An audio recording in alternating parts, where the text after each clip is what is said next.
Yo, what up? It's your boy Diesel Time, and thank you for stopping by for my review of The Boys Season 3. Oh boy, oh boy, oh boy.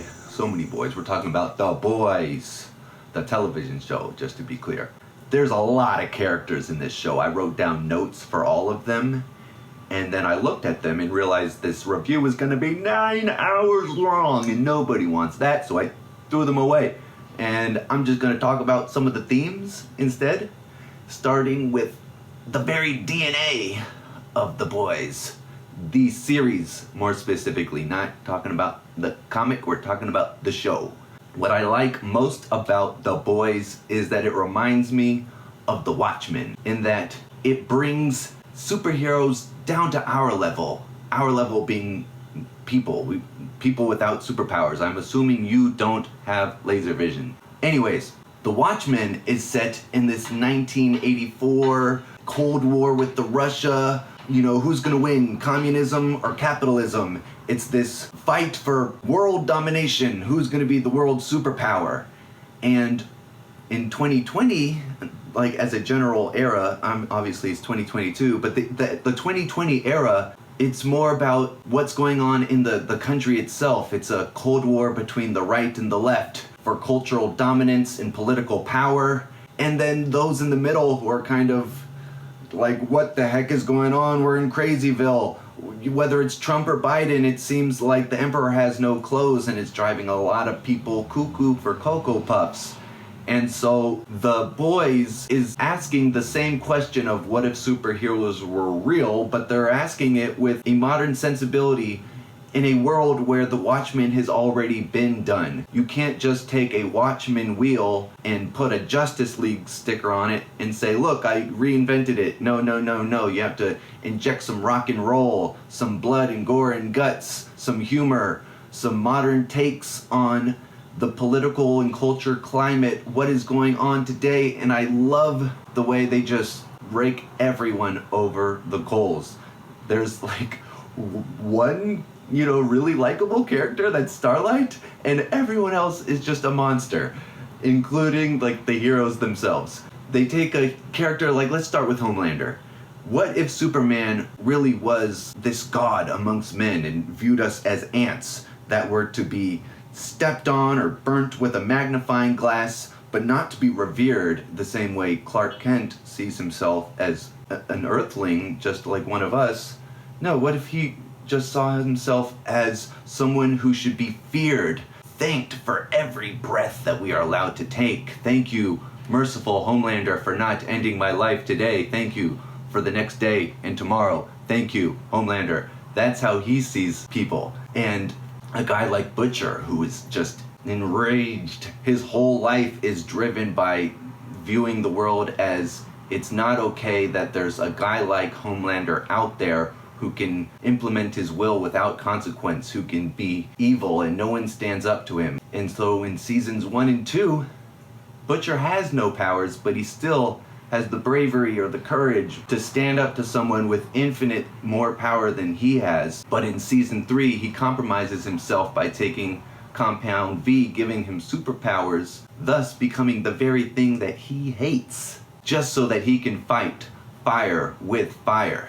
But what does that say about Butcher if he's a superhero now that he's invulnerable and has laser visions? It's an interesting predicament, especially when he has a guy like Huey who looks up to Butcher and sees him as like, man, that's a man's man. That's who I should be like, because I'm weak and I am not brave and I would run and hide if I saw a superhero. So that's Huey's motivation for taking the Compound V, to not be weak, to not be afraid. And when he does take it, his whole, like, who he is compromised.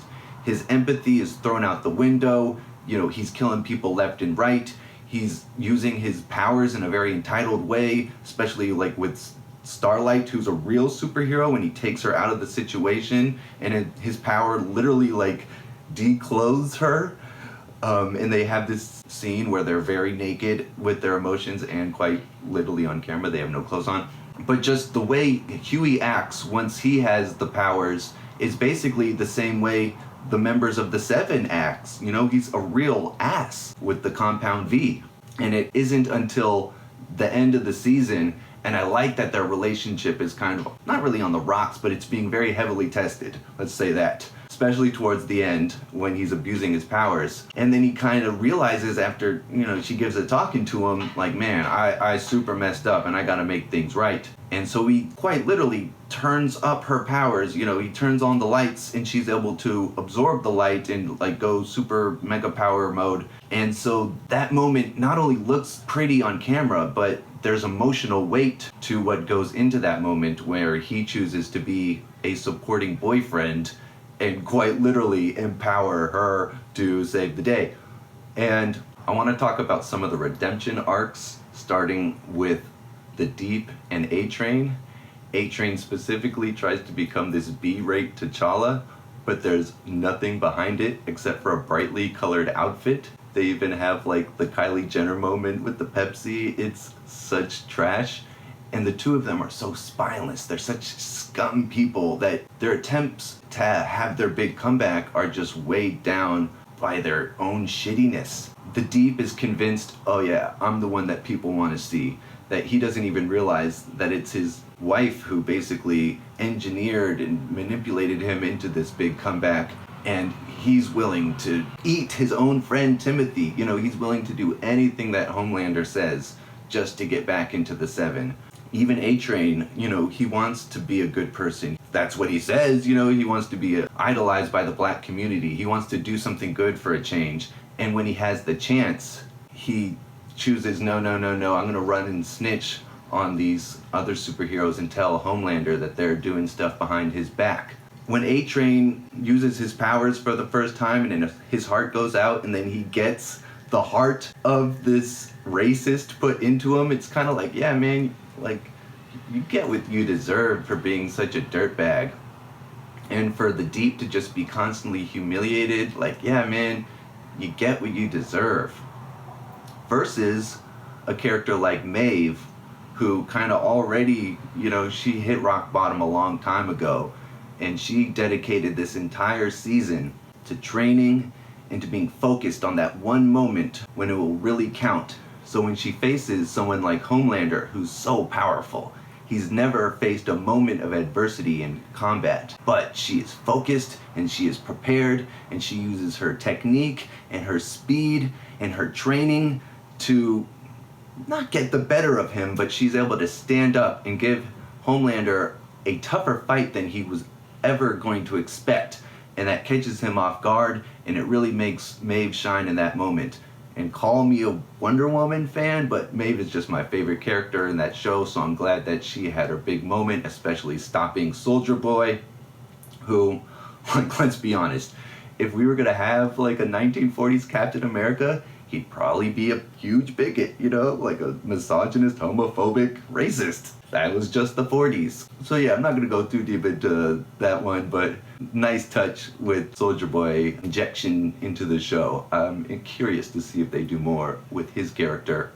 My apologies to Black Noir. I forgot to talk about you, buddy. You gotta speak up a little bit, huh? I liked his backstory. I liked the PTSD that they demonstrated and why he doesn't speak, and his motivations for wanting to team up with Homelander and show his loyalty to kill Soldier Boy. But Homelander ultimately sees through Black Noir's cowardice and kills him. And I was just starting to like Black Noir, so yeah, oh well, maybe we won't see him again. Tuck Noogies. And yeah, that kind of wraps it up. I don't want to get too much more into the weeds. But yeah, I love The Boys. I love that they have the gore, the rock and roll. It's, you know, it's a modern update of what the Watchmen originally brought to the table.